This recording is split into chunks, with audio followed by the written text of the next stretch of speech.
and we are from the University of Minnesota. So let's first give you guys an overview about our system. So our Mailet system is an anti-censorship system which can provide the social networking access to the user in the censored region. So right now our work is public, and you can download the code from the GitHub link.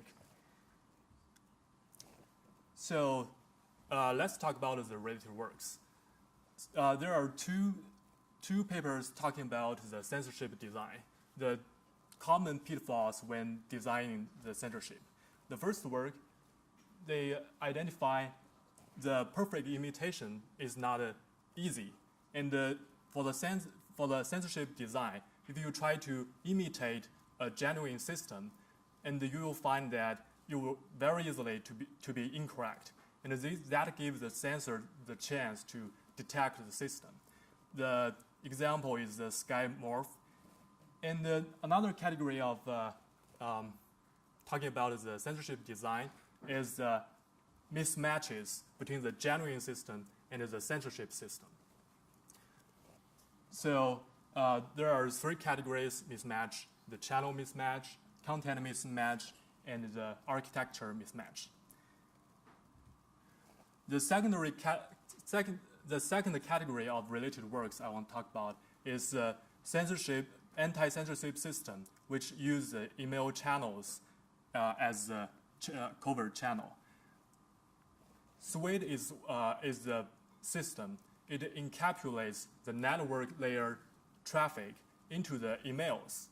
And these emails are sent from the user to the proxies, and they exchange this information by using emails.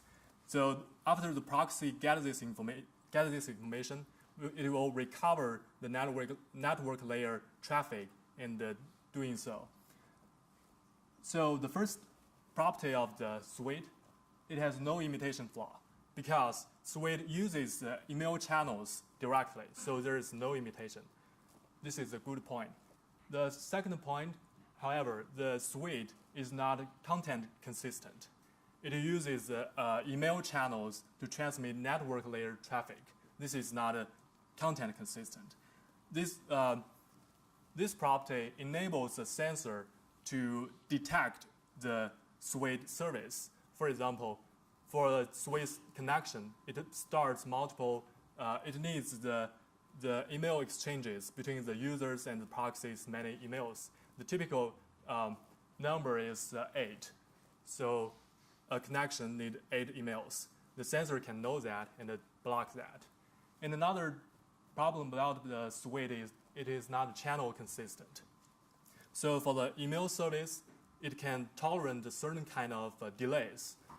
But if the Shuai are using the non-delay tolerant protocols, such delay can be used by the censor to disrupt the system. And also we talk about the tweet email, which is also using the emails to send tweets to the Twitter websites. But for the tweet email, it's not designed for the anti-censorship purpose, so it is blocked. And the second problem about tweet email is you have to trust the tweet email. If it is not it's malicious, it can post any messages on behalf of you. So that's another problem. So the third category, the related work I want to talk about is our system, Facet, designed 2 years ago. The Facet system can provide the video watching, like YouTube and Vimeo in real time to the censored user. So this system works in this way. You send, for the user, it sends the video URL to the proxies. And the proxy, after getting this message, it will start a Skype video conversation with you. So you accept the video conference request, and you can watch the whole video from the Skype session. So the basic idea of Facet is try to serve most circumvention needs by a small set of unobservable transports. So there are it is reported that there are 3 categories of needs. The first need,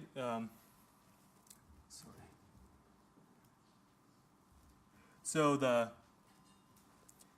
the first need is uncensored video watching, and the second one is uncensored search engine, and the third one is social networking. So we continue our work and then make the next important step, try to provide the social networking to the user.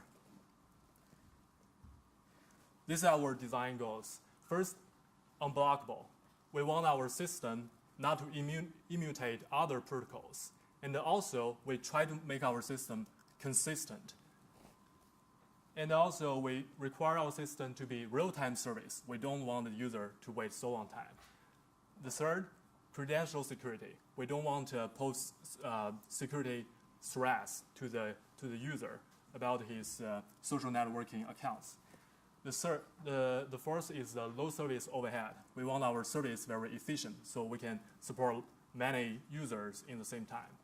And the last one is a good side benefit of our system. We don't need client-side implementation. This is the attack model we assume in this work. So we first assume the state-level attacker. There's no fancy here. And we consider our own Mailet servers are not trusted. So this is a very strong assumption because we want our Mailet user to be very secure to use our system. So we make this strong assumption. So we consider 2 problems. One is about the credential privacy. So no Mailet server should know the credential of the user. And the second one is the interaction integrity. We don't allow a single Mailet server to change the outcomes of the action or action itself.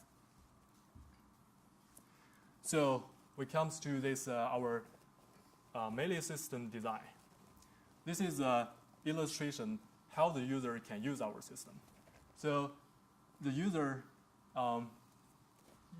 if the user wants to post a tweet like past 16, it will say, okay, Mailet servers, post this message for me.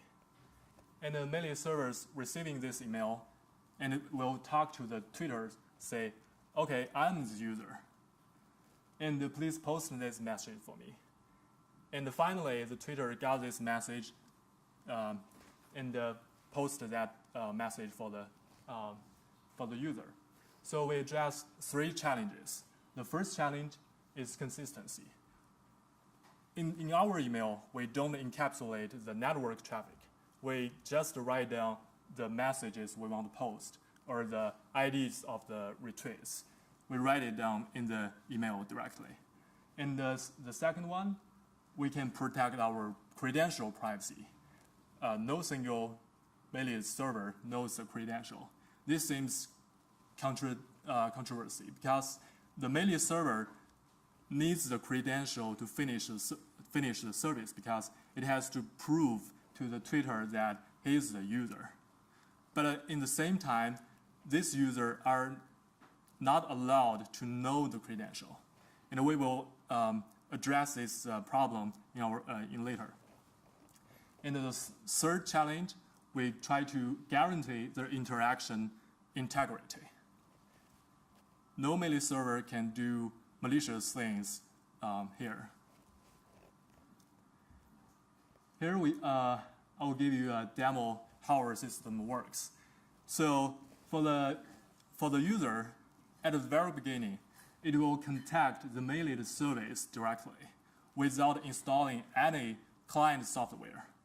This is very convenient for the user. So the way is write down the email address of our Mailet service and send random emails to our Mailet service. And later, it will receive a reply with the attachment, which is HTML. And the user can open this HTML attachment in the browser and input the username, the Twitter in our case, we use Twitter as an example. Username, password, and click split. So we split the password into 2 parts and send each part of the password to different Mailet servers. So no single Mailet server can know the actual credential.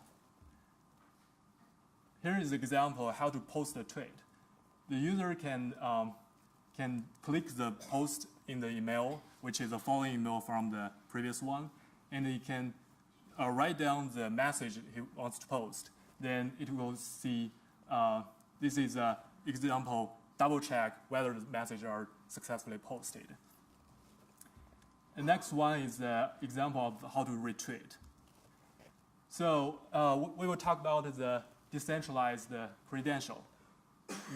So we split the credential, and the problem is how we combine the credential together. This is the problem. So we adopt the interceptor initiator architecture. So the initiator starts the connection as 0 to the Twitter. But this traffic is related from the interceptor. The interceptor will find the application data, which includes the part of the credential, and then release the traffic, stop at there, and try to do a secure computation with the initiator to recover the credential. So here we come to a problem, how to do the secure computation. A standard way to do this is to do a 2-party computation. But we find that it's very costly. It takes 6 seconds to finish a single request, and also 6 MB bandwidth.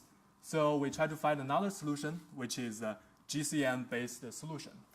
We adopt the benefits of the GCM from the encryption. It's a stream cipher, basically, and also its authentication tag. It's an encryption, then MAC. So we can able to split this computation into 2 parts. And the initiator takes part of the encryption, and the interceptor takes part of the authentication tag. And we can XOR recover in plain ciphertext using, because it's a stream cipher. And then for the interceptor, it can recover to generate a valid tag with the help of the user. So our system can achieve 120 speed up from the traditional 2-party computation.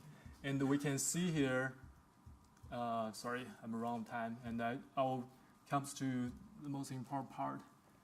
So you can see that our system can be finished in much earlier time, about below 0.1 seconds. And also for the server, it can finish the service in just around 1 second. And we can make a comparison with the traditional Twitter API. It also finished in 1 second. So our service is quite efficient. And we can support up to 200 simultaneous sessions in about and each request can be finished in 1 second. So this is a comparison with our other system. You can, if you are interested, you can read the paper. So this is the conclusion. We propose an anti-censorship system, and you can send the email, send the tweets through the emails, and you don't have to trust our mailing service. Thank you.